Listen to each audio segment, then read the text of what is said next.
Beauté et bienvenue au rendez-vous des femmes ambitieuses en quête des réalisations personnelles, telle une mission de vie. Je suis Jeanne Bongo, la révélatrice, ton hôte, ta coach et bien plus. Si tu te sens tiraillée entre tes projets ambitieux et un quotidien frustrant, même après avoir construit une vie qui te semble parfaite, sache que derrière chaque femme ambitieuse se cache une histoire puissante, souvent oubliée. J'ai créé ce podcast avec une triple intention.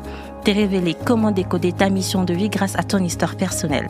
T'accompagner à transformer ta vision en réalité concrète. Fini de tourner en rond malgré ton organisation et tous tes efforts. Et enfin, t'inspirer à créer une vie selon tes propres termes, celle d'une femme libre, alignée et pleinement épanouie. Si ces mots résonnent en toi, alors crois-moi, tu viens de trouver ton podcast idéal. Abonne-toi et laisse cet épisode devenir ta propre révélation. Bonne écoute! Beauté, oui, malamona, épisode Oyo, bonjour et bienvenue dans cet épisode. J'ai une parole pour toi. Nous sommes le 30 décembre 2025, l'année touche bel et bien à sa fin et c'est mon tout dernier épisode pour cette année 2025. Alors j'ai pensé, quel épisode serait les mieux, les plus convenables, qui va mieux résumer cette année? J'aurais pu partir sur un épisode bilan où je t'ai parlé de mes chiffres, de ce qui s'est passé dans ma vie sur le podcast. Mais comme j'aime le dire, ces podcasts est avant tout pour toi. Alors il était important pour moi de remettre ta personne, ton histoire, ton expérience au cœur et au centre de ces moments, de ce moment de traversée, de transition entre 2025 et la nouvelle ère de 2026. Et prends le temps d'apprécier la femme que tu es devenue. C'est vrai que à ces stades, tu as des regrets, tu as des remords. Peu importe comment s'est passée ton année, arrivé à ces stades, tu as quand même cette note un peu amère de te dire que les choses auraient pu être mieux, auraient pu évoluer, auraient pu être différentes. C'est bon signe, hein, crois-moi. Parce que si tu arrives à avoir cette marge de progression-là, si tu arrives à voir d'autres façons de faire, d'autres possibilités dans ce qui a été accompli ou pas, c'est justement parce que tu as osé, parce que tu as agi, parce que tu as expérimenté. J'ai envie de citer Confucius quand il dit « L'expérience est une lanterne accrochée dans le dos qui n'éclaire que les chemins parcourus ». Ton expérience aujourd'hui te permet d'avoir plus de clarté sur les situations que tu as vécues cette année, sur les projets que tu avais dit que tu vas réaliser, sur la façon dont tu avais dit que tu vas organiser ta vie, ta maison, tes finances, tes relations, la façon dont tu avais dit que tu allais apprendre, soigner ta relation avec toi-même, avec peut-être quelqu'un de ta famille. Mais au final, quand les choses se sont passées, tu t'es dit, oh, à tel moment, j'aurais pu faire différemment, j'aurais pu faire mieux. Mais c'est justement parce que tu as vécu, que tu as expérimenté, que tu arrives à voir la marge de progression. C'est un très bon indicateur qui prouve et témoigne de ton évolution, qui prouve et témoigne du fait que tu n'es plus celle que tu étais avant. Tu es en train de devenir quelqu'un d'autre. Et il est important de célébrer cela, de reconnaître cela. Parce que reconnaître ce qui est, ce qui a été, te permettra de capitaliser pour pouvoir créer et vivre la suite que tu veux. Alors, quand tu vas lever ton verre le 31 décembre ou le 1er janvier, peu importe à quel moment de l'année tu le feras, pense à tout ce que tu veux devant toi, mais pense aussi à tout ce que tu as réalisé. Même si ça te laisse une note d'inachevé, même si tu vois en cela une marge de progression, tu as réalisé des grandes choses et je suis ici pour te le dire. Je tenais aussi, au-delà de te féliciter et de te rappeler tout ce que tu as accompli cette année, même si ça peut avoir une note un peu amère ou d'inachevé, je tenais aussi à te remercier de m'avoir prêté tes oreilles. Que tu aies écouté ne serait-ce qu'un seul épisode, 2, 10, 20, plusieurs, Peut-être même que tu es une abonnée fidèle dès la première heure. Merci d'être ici. Parce que c'est grâce à toi aussi que je peux venir dans des moments comme celui-ci, où c'est frénétique partout, c'est en ébullition, c'est festif partout, mais ramener un peu du calme, du sens et de l'autocentrage dans tout ça. C'est la fin d'une année, pas la fin d'une vie. Au contraire, c'est le début de bien de choses. Et je veux que tu en prennes conscience et connaissance. Et pour cela, comme je le disais au début de cet épisode, j'ai une parole pour toi. Pour bien dire les choses, j'en ai 3. Ces paroles, ce sont 3 versets de la Bible qui m'ont beaucoup porté ces dernières années.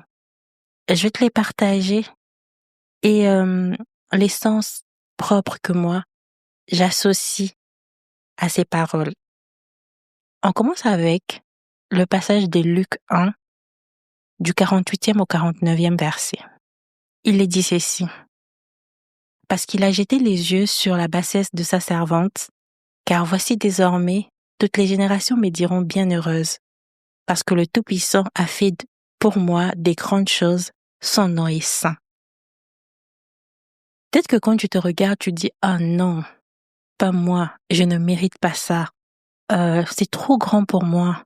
J'aurais pu faire différemment, j'aurais pu faire mieux. » C'est justement dans tes faiblesses, dans ce moment où tu crois que tu ne mérites pas de réaliser ces grands projets-là, tu ne mérites pas d'atteindre ces stades financiers-là, tu ne mérites pas de recevoir ces honneurs-là, de recevoir cette rémunération-là, ces trophées-là, tu ne mérites pas d'être en contact, en relation avec ces personnes-là.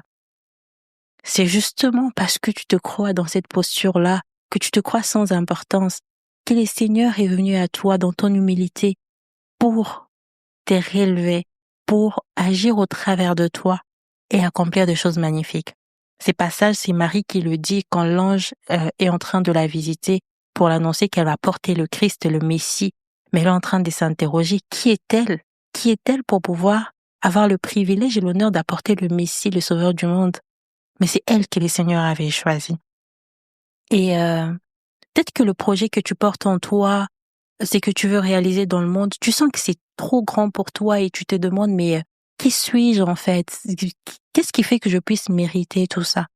Et j'ai envie de te dire, c'est l'effet que tu es venu sur terre pour cela. C'est ta partition, c'est ta part, nous tous nous en dépendons. Alors, laisse-toi guider par les seigneurs. Et j'ai envie de te partager un deuxième passage, qui est un passage, pour moi, c'est l'un de mes préférés, un intemporel de tout le temps. C'est celui d'Ecclésiaste 3:11 qui dit « Dieu fait arriver toutes choses au bon moment. Il a donné aussi aux humains les désirs de connaître à la fois le passé et l'avenir. Pourtant, ils ne peuvent pas connaître l'ensemble de ce que Dieu a accompli. » Peut-être qu'arrivé à ce stade, tu te dis « Ah, j'ai tout mis en place, j'ai voulu que tout soit parfait. » Mais finalement, ça n'a pas été le cas. Comme j'aime à le dire, tout ce que Dieu fait est bon. Quand ce n'est pas bon, c'est peut-être parce que ce n'est pas les temps de Dieu. Merci de patienter. Et parfois, patienter peut emmener un peu une posture de latence. On patiente en ne faisant rien, en étant bras croisés. Alors que la patience, la vraie, c'est une patience qui est dans l'action. C'est une patience qui te prépare à atteindre la maturité. Pour que le moment venu, que tu ne sois pas juste en mode « Oh, j'attendais », mais que tu sois prête. Il y a un homme merveilleux que j'aime écouter, le pasteur Atom. Un jour, il donnait un exemple. Il dit qu'ils étaient dans des séances, je crois, d'aide, de coaching ou de prière, je ne sais plus. Et il y avait un monsieur qui était à la quête du travail. Il cherchait le travail. Et donc, il patientait. Il avait déposé des CV partout et il patientait qu'il puisse être rappelé. Et un jour, finalement, ils étaient là en train de l'aider, d'essayer de le porter pour que cela puisse se concrétiser. Finalement, on l'a appelé pour ce pourquoi il avait candidaté. Le moment où le poste arrive, on se rend compte que la personne ne savait pas conduire. La personne est restée à attendre que le bon moment arrive Sauf que la personne ne s'est pas préparée, n'a pas fait évoluer son identité, sa posture pour le bon moment. La personne est restée dans la phase de la personne qui n'avait rien à recevoir. Et quand ce que la personne avait à recevoir est arrivé, la personne n'était plus qualifiée parce que la personne n'avait pas la posture. Et donc, il savait pas conduire, il n'avait pas de permis de conduire. Il fallait qu'il ait encore apprendre à conduire. En fait, non, on avait passé son tour, c'était le tour de quelqu'un d'autre. Attendre le bon moment, ce n'est pas rester dans une posture de latence, une posture où, j'ai vu au jour le jour, en attendant de voir ce que l'avenir va donner. L'avenir n'est pas ce qui va arriver. L'avenir, c'est tout ce que tu vas faire pour créer ce qui va arriver. Alors, si tu sais ce que tu veux, commence aujourd'hui à incarner déjà ces choses-là, même si ce n'est pas encore là, parce qu'une chose est sûre et certaine, le bon moment arrivera. En parlant de l'avenir, laisse-moi te parler de ce passage de Proverbe 31, dans son 25e au 26e verset. Elle respire la force et la dignité, et elle regarde l'avenir avec confiance. Elle parle avec sagesse, elle donne ses enseignements avec bonté. Au cas où tu ne l'avais pas encore remarqué, elle, c'est toi. Regardez l'avenir avec confiance, respirez la force et la dignité.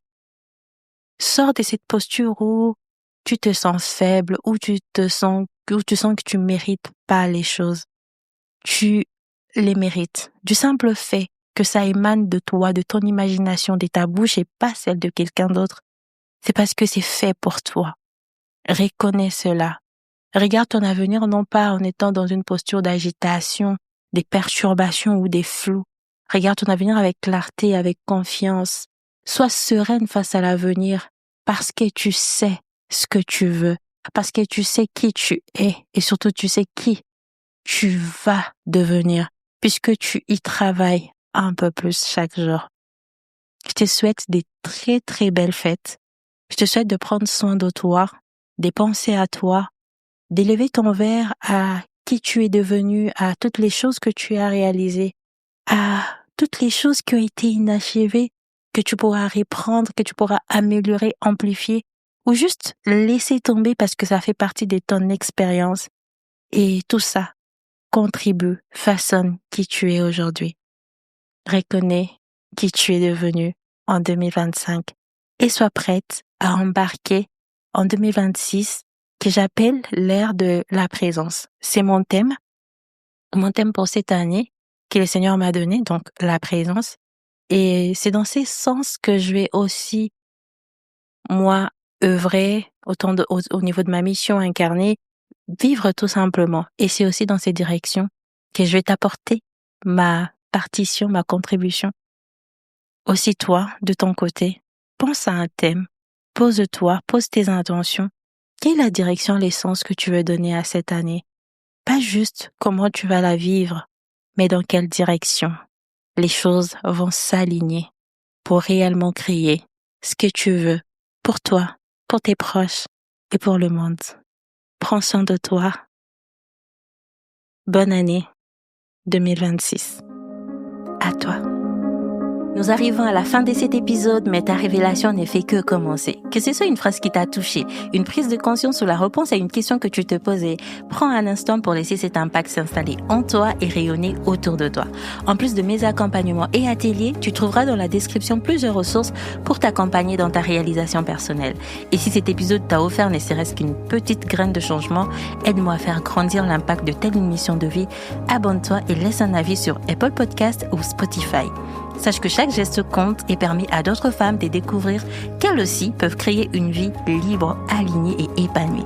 Et ça, c'est grâce à toi, ton abonnement, tes écoutes et tes partages. Merci d'être ici. Prends soin de toi et à très bientôt pour un nouveau rendez-vous de révélation. Bye yo!